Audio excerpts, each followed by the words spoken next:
Ano ang problema ng Iceland? Ice lang. That's your problem. You have too much ice and there is no clear day or night there. Parang alas 4 ng hapon ang araw pati gabi.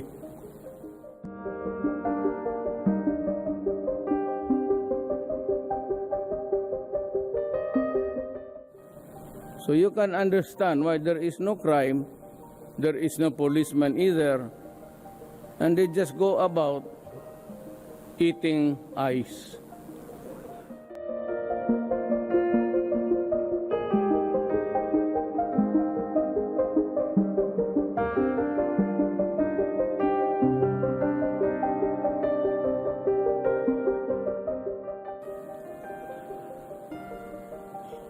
Itong mga gag, they don't understand the social, economic, political problems of